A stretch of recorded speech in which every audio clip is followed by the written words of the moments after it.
Croyez-vous connaître le peuple troll? Oh, je devine que vous imaginez déjà des êtres brutaux et cruels. Et croyez-moi, ils le sont.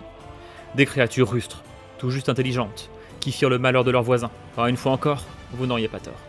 Mais je ne veux pas vous conter ces trolls. Du moins pas seulement. Nous allons découvrir la première et la plus vaste civilisation d'Azeroth. Un peuple embrumé de mystères, qui érigea un empire pour triompher des ténèbres. Les protecteurs d'un monde encore primitif. Les architectes de cités-temples majestueuses, dont les ruines émerveillent encore les voyageurs. Une culture riche et trop souvent oubliée. Ce ne sont pas des elfes dont je vous parle, et encore moins des nains ou des humains, mais bel et bien des trolls. Alors, débutons ensemble cette exploration par les cartes de la plus grande civilisation d'Azeroth. Préparez vos tambours rituels et vos masques de sorciers. Soyez prudents, ceux que nous allons visiter aujourd'hui sont rarement des plus accueillants, et ils se dissimulent, l'âme empoisonnée entre leurs doigts, dans la moindre des ombres. L'ascendance des trolls remonte à l'aube du monde. Elle est l'une des plus anciennes races natives d'Azeroth. Doués d'une formidable capacité d'adaptation, ils ont acquis une incroyable diversité, et aucun environnement ne fut assez hostile pour repousser cette race. Les trolls des jungles habitent les moites forêts tropicales, les trolls des sables arpentent les dunes les plus arides, les trolls des forêts évoluent dans la pénombre des bois les plus obscurs, et les trolls des glaces ont édifié leur cité-temple dans les confins gelés du monde. Toutefois, nous revenons à présent en une époque bien antérieure à l'émergence des grandes tribus trolls. Traversons les âges et débutons notre histoire en un temps si ancien qu'il n'existait ni trolls, ni elfes, ni nains, ni gnomes, ni humains. En une époque si lointaine qu'il est inutile de la dater. En ce temps-là, le vaste continent de Kalimdor unissait toutes les terres du monde connu. En son centre bouillonnait un lac de magie pure. Son essence sacrée imbiba la terre qui l'entourait, et façonna les êtres primordiaux qui s'abreuvaient de ses eaux. C'est ainsi que les trolls apparurent. Dotés d'une formidable capacité d'adaptation et d'un esprit rusé, ils se multiplièrent et s'étendirent sur la plupart des régions de l'ancienne Kalimdor, des confins glacés aux déserts assoiffés. Pour assurer leur survie dans un monde sauvage et hostile, les trolls se rassemblèrent en tribus, c'est à celles-ci qu'irait toute leur loyauté. Ce monde primordial était sous le règne de divinités de la nature, les dieux sauvages. Nés de la vie elle-même, ils disposaient de grands pouvoirs. Captivés par la toute-puissance de ces êtres divins, les trolls s'agenouillèrent devant eux et les baptisèrent Loa. En échange, ces esprits sacrés enseignèrent à leurs fidèles les rudiments d'une magie primitive. Désormais, chaque troll devait prêter serment à Loa, et les Loa apportèrent leur bénédiction au peuple sous leur protection. Les sorciers et les prêtres trolls puisaient leur pouvoir dans ce lien ténu qui les liait aux Loa, tandis que les empereurs et les chefs trouvaient leur légitimité dans leur capacité à prouver l'approbation de ces divinités. Les tribus furent dirigées par des chasseurs des ombres, de redoutables guerriers dotés de la magie des Loa. Enfin, aucun ne devait oublier que ce sont les Loa qui accordèrent à leurs protégés leur don de régénération. S'ils le jugeaient nécessaire, il leur était tout à fait possible de le retirer. La capacité d'adaptation des trolls, nourrie par la magie des divinités primordiales, réserve de plus grands prodiges encore. Leur corps lui-même est capable de se régénérer le temps d'un instant. La blessure d'une flèche ou d'une lame se referme aussi vite qu'elle s'est formée. Une main tranchée peut être l'affaire de quelques heures. Percer le flanc d'une lance est une punition courante, tandis que certains tambours fabriquent leurs instruments avec leur propre peau. Plus miraculeux encore, les trolls savent moduler leur propre régénération. Ils peuvent, s'ils le souhaitent, conserver une plaie comme souvenir ou trophée. Peu à peu, les tribus les plus puissantes édifièrent des premières cités, premières graines d'une civilisation naissante. Suivant la voie des Loa, les trolls découvrirent une chaîne de montagnes imbibée de la magie des dieux sauvages. Les divinités habitaient au sommet, tandis que les trolls les plus pieux installèrent leurs campements et villages sur les flancs tapissés de jungle épaisse. Une tribu locale, baptisée Zandalari, prit en ampleur et, par la faveur des Loa, étendit son influence sur les autres trolls. Le chef Zandalari, un troll du nom de Dazar, était un guerrier de renom et le tout premier dompteur de Raptor. Pourvu d'une haute vision pour les siens, il extirpa son peuple des tourbières putrides de Nazmir, unifia les tribus et édifia la sublime cité dorée de Zuldazar. La ville, enlacée par les montagnes sacrées, était couronnée de sanctuaires tous plus magnifiques les uns que les autres, symbole de pierre et d'or de la dévotion des trolls envers les Loa. Depuis sa fabuleuse cité, l'empereur Dazar proclama l'unité des trolls.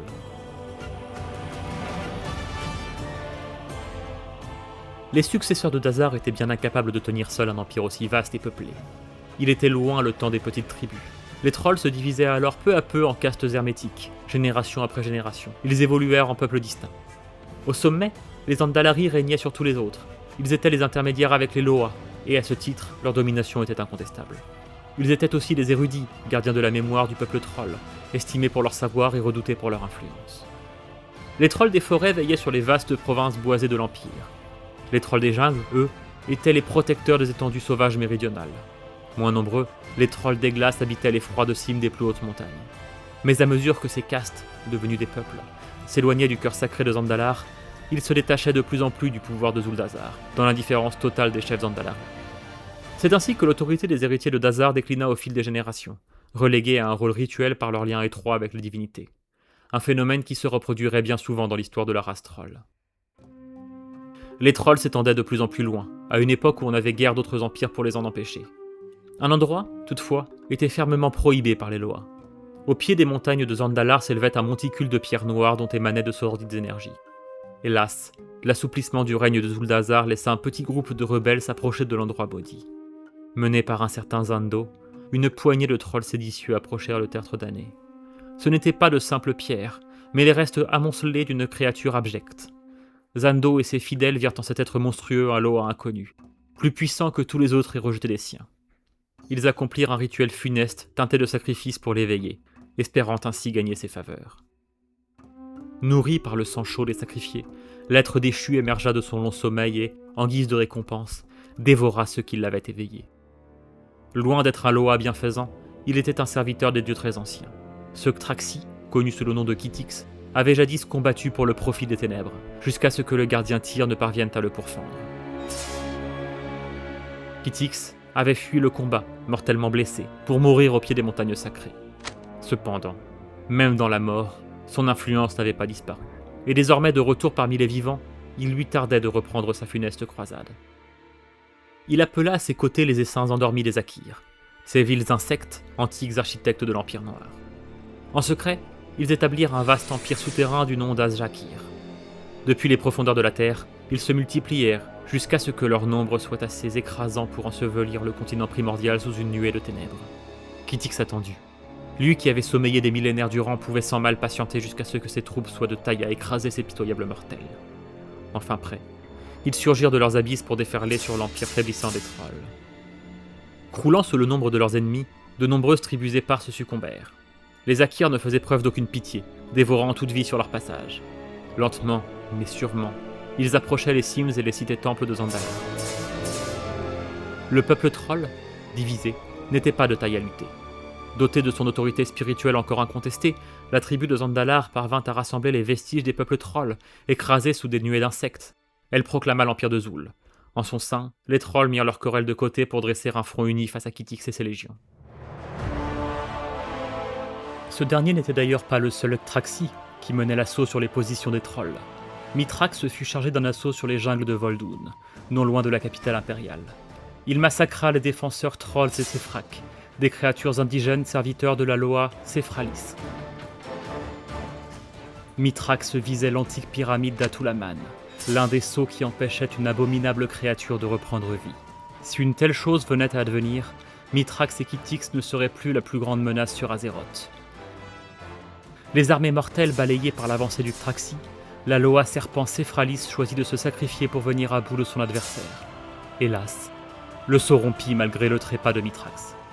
Il s'en dégagea une vague d'énergie telle que la forêt dense qui entourait le temple se changea en sable mort. Au moins pour les trolls, une armée entière de leurs adversaires venait de disparaître. Depuis leur sommet, les Andalari scrutaient les mouvements de leurs ennemis et commandaient les contre-attaques. Sous leur commandement, les autres tribus menaient une lutte aussi sanglante qu'acharnée. Les guerriers tendaient d'impitoyables embuscades sous le couvert des bois, quand les sorciers inondaient leurs ennemis de la magie des Loa. Cette fois, même le nombre des Akirs ne suffit à leur offrir la victoire. Furieux, Kitix contemplait le recul de ses légions, et lui-même subit de profondes blessures. Le général prit la fuite, loin vers le nord-est, tandis que ses nuées poursuivaient le combat. Privés de leur chef, les Akirs n'avaient plus aucune chance. L'ennemi rejeté loin de leur montagne, les Andalari et leurs sujets célébrèrent une victoire arrachée de haute lutte. Toutefois, la guerre n'était pas terminée. Depuis les profondeurs de leur ruche souterraine, les Akirs recouvreraient leur nombre bien plus rapidement que les trolls. Kitix, lui, pansait ses blessures, loin du combat, et finirait tôt ou tard par revenir achever son œuvre. Il ne fallait leur laisser aucun répit. L'empereur Zandalari désigna alors les tribus les plus ambitieuses pour établir de vastes domaines partout sur le continent. Celles-ci, avides de pouvoir, s'empressèrent d'accepter. Les Amani devraient régner sur les vastes forêts au centre du continent, et devaient pourchasser le général ennemi jusqu'aux lointaines contrées où il avait trouvé refuge. Ils suivirent sa piste, jusqu'aux épaisses forêts du nord-est. Des masses infinies d'adversaires s'opposaient à chacun de leurs pas, mais rien ne pouvait retenir l'indéfectible volonté des trolls. Les armées Amani parvinrent enfin jusqu'au pied de Kitix, affaibli par ses blessures. Une poignée de braves guerriers s'élancèrent dans une attaque sans retour, et par leur sacrifice, auxirent pour de bon le général Xraxi. Il n'y avait plus beaucoup de survivants pour célébrer la victoire, mais en échange de tant de sang versé, ils acquirent la réputation de guerriers légendaires dans tout l'Empire. À l'endroit même où le serviteur des dieux noirs avait péri, ils posèrent les premières pierres de l'esté temple d'Atalaman, cœur de leur future civilisation de Zulaman.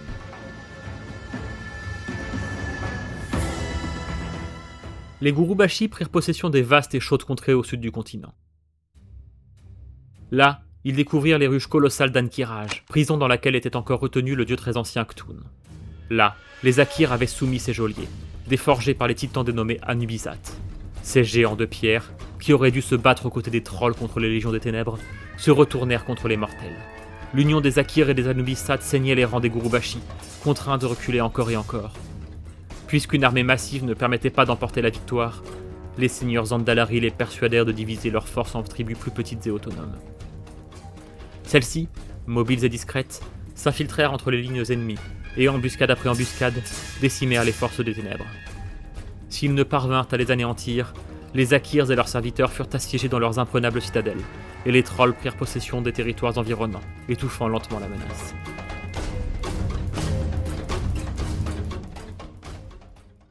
Les Dracari, enfin, quittèrent les moites jungles de Zandalar pour les confins glacés du Grand Nord. Eux aussi eurent le déplaisir d'y découvrir de nouveaux adversaires. Les Tolvir, gardiens des sanctuaires titans, avaient également été soumis à la volonté des Akirs. Solidement protégés par leur peau de pierre, ils entaillèrent cruellement les rangs des trolls des glaces. Mais ces derniers, endurcis par des années et des années de batailles impitoyables, rendirent coup pour coup. Rusés, ils établirent de brillantes stratégies qui, face à des ennemis qui ne misaient que sur le nombre de leurs troupes, renversèrent le cours de la guerre. Brisés par le massacre de leurs armées et la destruction de leurs maîtres, les Akirs se replièrent aux extrémités du continent. Ils se retranchèrent dans leurs bastions souterrains, laissant enfin un vent de paix souffler sur Kalimdor. L'Empire, désormais bien trop vaste, sans ennemis pour les unifier, les tribus trolls s'isolèrent de nouveau. Les Gurubashi, Amani et Dracari dressèrent de hauts et majestueux cités-temples à la gloire de leur victoire. Puis, l'un après l'autre, proclamèrent des empires. Les Andalari s'en retournèrent à leur cité dorée. Les trolls désertèrent de vastes régions de l'antique Kalimdor, profondément meurtries par la guerre. Bien sûr, quelques tribus demeurèrent en ces régions isolées, loin des empereurs et de leurs influences. D'autres peuples naîtraient bientôt dans ces forêts abandonnées. Bien que l'Empire ne fût plus qu'un souvenir glorieux, et que Zandalar était désormais la plus petite des nations trolls, ils conservèrent une fois encore une tutelle rituelle sur les empires trolls. Les siècles s'écoulèrent. Au sud, une autre race, déforgée par les titans du nom de Mogu, avait constitué un empire brutal. Leur chef, Lei Shen, le roi tonnerre, était doté de pouvoirs divins. Captivé par la splendeur et le pouvoir de cet empire méridional, un grand prêtre Zandalari, Zulatra, vint à la rencontre de Lei Shen. Si le roi tonnerre disposait d'immenses pouvoirs, il était ignorant des vastes étendues de Kalimdor. A l'inverse, l'empire déclinant de Zandalar avait exploré la plus grande partie de ce monde et en détenait tous les secrets. Intrigué, le Mogu se laissa persuader. Les deux peuples nouèrent une alliance déterminée à se partager le monde. En vérité, tous deux entendaient trahir leur allié aussitôt que celui-ci perdrait son utilité. Les Mogu méprisaient les trolls, jugés faibles. Les Zandalar ne pratiquaient pas l'esclavage et accordaient une profonde dévotion aux dieux sauvages. Quand Lei Shen avait asservi toutes les races qui avaient le malheur de vivre sur son domaine et enchaîné les dieux sauvages qui avaient osé lui résister. En échange des savoirs Zandalari, les arcanistes Mogu vinrent enseigner les secrets de la magie à Zuldazar. Ils promirent aussi aux trolls une vaste contrée fertile, abreuvée par les eaux sacrées du Val de l'Éternel Printemps. Avec les années, une confiance inattendue germa entre les deux nations.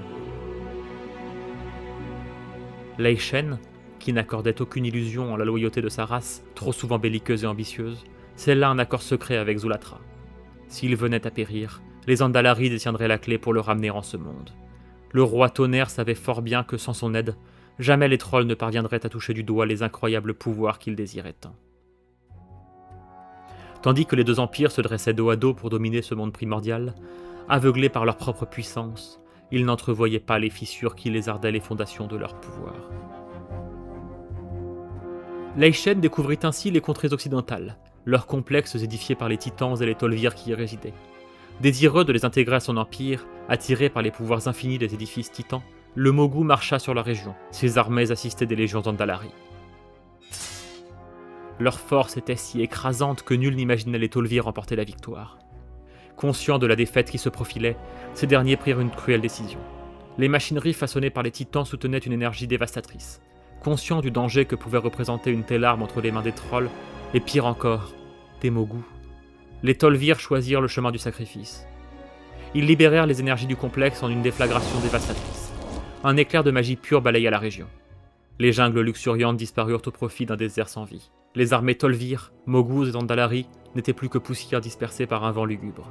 Les deux empires, décapités, tombèrent en lambeaux.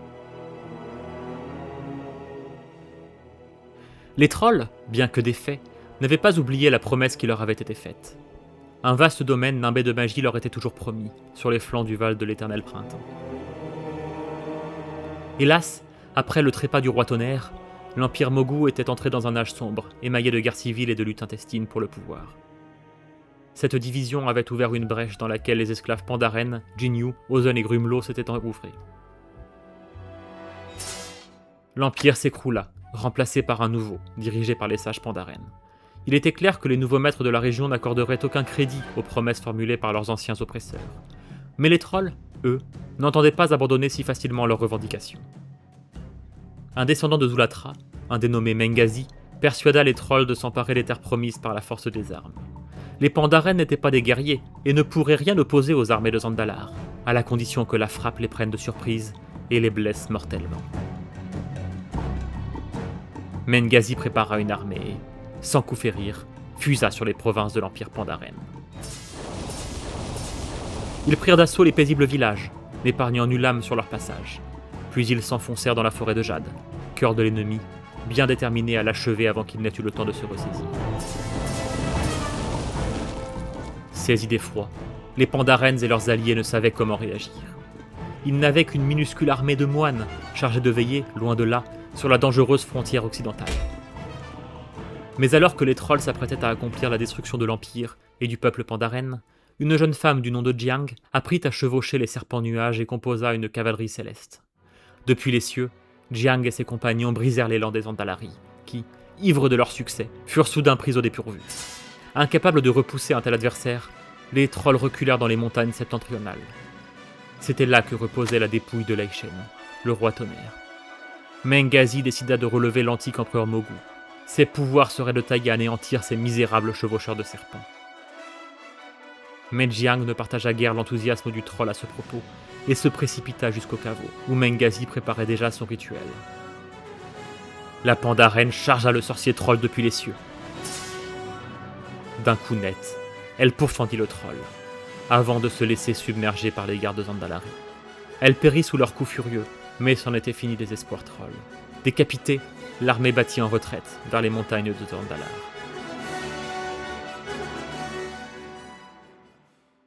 Nous voici au pinacle de la splendeur des empires trolls. Après leur victoire face au Nieu d'Akir, 3 grandes tribus se répartirent de vastes portions de territoire pour une longue veille et la protection d'une Azeroth encore balbutiante. Au centre du monde des trolls, les Andalari représentaient certes la plus petite des nations, mais aussi la plus vive et la plus influente de toutes. À la façon d'un cœur battant, elle était protégée, levée entre les frontières de ses protecteurs. La cité dorée de Zuldazar rayonnait au surplomb de ses hauts sommets. En contrebas, l'empire Gurubashi régnait sur les vastes forêts embrumées et moites au méridien du continent unique. Étirée, une seule cité ne pouvait en contrôler tout le territoire. C'est ainsi que cet empire devint bicéphale. La cité sacrée de Zul'Gurub, nichée dans les montagnes au levant de son territoire, accueillit les palais et les temples où résidaient les dirigeants de l'empire Gurubashi. À l'opposé, tout à l'ouest, Zul'Farrak, encore entouré de forêts luxuriantes, régnait sur les provinces du couchant, préfigurant déjà la rupture qui, bien des millénaires plus tard, allait fracturer la nation Gurubashi. En son centre, un mince corridor longeait les contreforts des montagnes de Zandalar, une bande de terre étroite, probablement largement influencés par les princes de Zuldazar. Les Gurubashi devaient, en outre, contenir 2 foyers Rakir. Les nuées insectoïdes tenaient solidement la citadelle d'Ankiraj, prison et foyer de corruption pour le dieu très ancien qui y demeurait enfermé. Plus à l'est, Mantivest est une source inépuisable de redoutables guerriers Akir, bien que l'avènement de l'Empire Mogu repoussa les hordes mantides et fit bouclier devant les nations trolls. Au nord-est du domaine Gurubashi, l'Empire Amani était le plus puissant de tous. Auréolés par leur victoire face à Kitix, ces braves guerriers avaient déjà une solide réputation. Sur les décombres de leur triomphe, ils érigèrent un empire redoutable, concentré autour des cités de Zulaman. Compact et cohérent, il serait bien plus aisé à défendre et à contrôler que le territoire difforme des Gurubashi. C'est de la sorte que les Amani parvinrent à tenir d'une main ferme les tribus de leur territoire. Qui plus est, les 3 empires sous l'arbitrage des Andalari, les Amani étaient les seuls qui n'avaient plus aucune ruche Akir à contenir.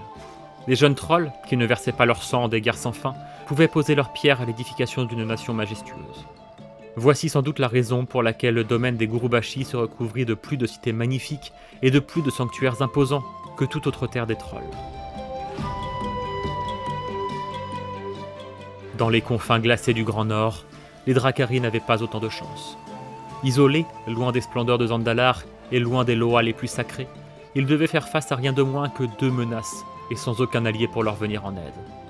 Les Akirs d'Azjol-Nerub étaient particulièrement actifs et dangereux, ne cessant d'étendre leurs cités souterraines. Au nord, retranchés entre d'immenses crêtes, les gardiens corrompus d'Ulduar taillaient dès les flancs de l'Empire. Notons avec ironie la disposition de chacune des capitales. Comme si les grandes tribus des trolls avaient voulu creuser la plus grande distance possible entre le siège de leur pouvoir et l'influence Zuldazar. Plus loin ils étaient des empereurs Andalari, plus grande était leur indépendance et leur liberté. Aussi, peu à peu, les grands empires ne firent plus appel aux lointains Andalari que pour arbitrer d'insolubles litiges. Chacun de ces grands empires gardait sous sa tutelle l'un des peuples trolls. Les Gurubashi étaient ainsi les garants des tribus trolls des jungles. Les Amani étaient responsables des farouches trolls des forêts, tandis que les Dracari dominaient les rues de trolls des glaces. Même lorsque les empires tombèrent en poussière, les tribus épars se reconnurent encore une autorité, au moins spirituelle, à leurs anciens souverains. De la même façon que les 3 grands clans continuaient à rendre hommage aux Andalari, bien après l'effondrement de l'Empire. Cette pyramide était à la fondation du peuple troll, et lui permit longtemps de résister aux assauts de la destinée. En vérité, quand on parle de trolls, tracer des frontières est un acte assez vain, et de nombreuses races eurent le malheur de le découvrir à leurs dépens. Les trolls se fondent sur leur terre comme des ombres insaisissables. Si les plus nobles habitent de superbes cités de pierre, la plupart se contentent de rustres villages et de campements frugaux, aisés à déplacer. Ils sont épris de liberté et ne laissent personne leur dicter des limites. Certaines tribus refusaient de disparaître à l'ombre des grands empires. L'ouest du monde était plus sauvage, habité par les énigmatiques trolls sombres. Dépourvus de la moindre unité, ils s'étendaient, éparpillés, entre les sommets du mont Ijal et les rives frémissantes du puits d'éternité. Dissimulés sous le couvert de la nuit, ils se déplaçaient d'abri en abri, déployant leur influence sur de vastes régions sauvages au cœur du continent.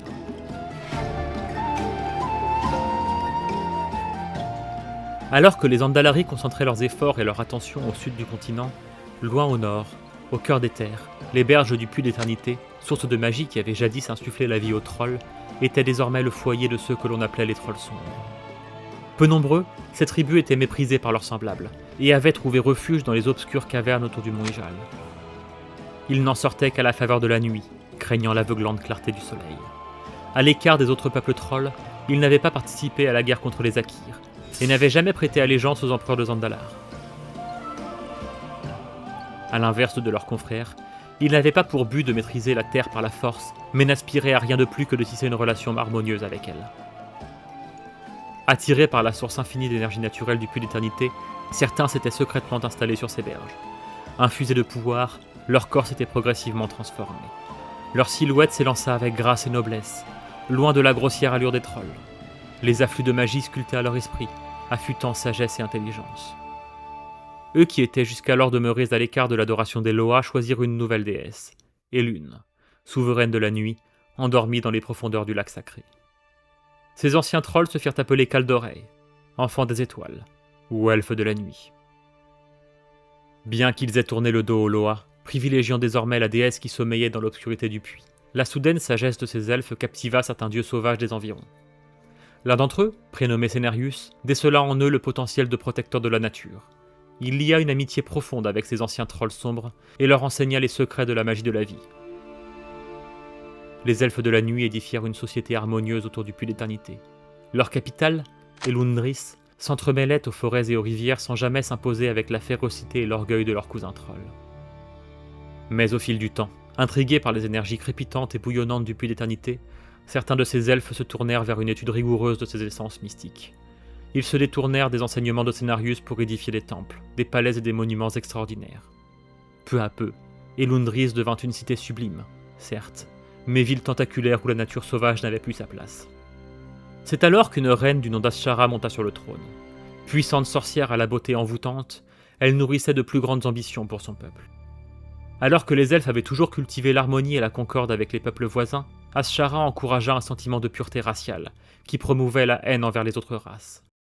Elle leva des armées, envoya ses plus puissants sorciers conquérir de nouvelles terres.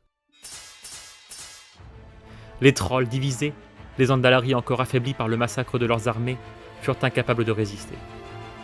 Et quand bien même ils auraient encore disposé de légions, la magie de ces elfes était infiniment supérieure à leurs arcanes primitives. Même les Loa ne furent d'aucun recours. Toutefois, si le champ de bataille ne leur apportait que des fêtes, à la faveur de la pénombre des forêts, leurs embuscades saignaient les flancs des armées elfiques. Pris par surprise, même les sorciers les plus talentueux étaient sensibles aux poignards empoisonnés des trolls. L'Empire Kaldorei occupait, sur les cartes, une majeure portion du continent primordial. Mais dans les faits, il n'était nulle province exempte de menaces trolls. La défense de ce vaste territoire coûtait cher, bien trop cher. Las de ces conflits sans fin, Ashara choisit de négocier. Elle passa un marché avec les Andalari. La reine n'était pas sans connaître l'influence de ces trolls sur leurs semblables. En échange du retrait des trolls de tous les territoires conquis, Ashara promit d'épargner une partie des montagnes de Zandalar. Oh, bien sûr, les Andalari auraient 1000 fois préféré lutter encore contre ses cousins déformés et insolents, mais les armées elfes se tenaient déjà aux portes des capitales. Et pire encore, au pied des montagnes sacrées. Nul doute que Zuldazar ne tarderait plus à tomber. À contre-cœur, les Andalari se rendirent à l'évidence. Le calme de la paix retentit dans tout Kalimdor, mais au tréfonds de leur âme, aucun troll n'oublierait jamais l'humiliation de cet accord. Le jour où les elfes, inévitablement, tomberaient à leur tour dans un inéluctable déclin, ils reviendraient à l'assaut. Fussent-ils dans un siècle, fussent-ils dans 1000 ans, ou dans 10 000 ans, génération après génération, les trolls transmettraient à leurs filles et leurs fils une haine féroce envers les elfes. Hélas, même cette paix ne suffit à entraver l'effondrement de l'Empire Zandalari. Les elfes n'avaient pas fini de causer du tort à leurs cousins, de plus en plus lointains. Par leur désir insatiable de pouvoir, ils puisèrent toujours davantage dans les eaux magiques du puits d'éternité. Cet usage abondant des puissances arcaniques attira l'intérêt d'un ennemi redoutable. Depuis les tréfonds du cosmos, les cohortes de démons de la Légion Ardente trouvèrent le chemin de ce monde imbibé de magie. Sargeras, le seigneur des démons, ordonna la conquête d'Azeroth pour en purger l'essence de vie. Une déferlante de démons surgirent du puits d'éternité et consumèrent de vastes portions du monde. C'était le début d'une lutte mortelle. Elfes et trolls devaient tous deux se battre pour leur survie, mais par la haine qui rongeait les deux races, ils ne parvinrent pas à s'allier. Afin de mettre un terme à l'invasion, une poignée d'elfes de la nuit provoquèrent l'explosion brutale du puits d'éternité. Les énergies du lac sacré détonèrent en un éclair. La terre se brisa, et des mers bouillonnantes envahirent le continent. Seule une petite portion de l'Empire Zandalari survécut à la grande fracture, préservée au sommet des montagnes sacrées.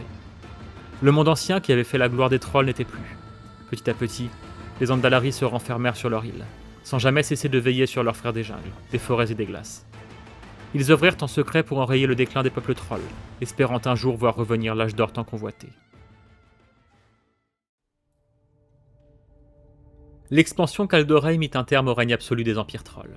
Ashara ne fit preuve d'aucune compassion pour ceux qui, depuis des millénaires, protégeaient le monde des nuées ténébreuses.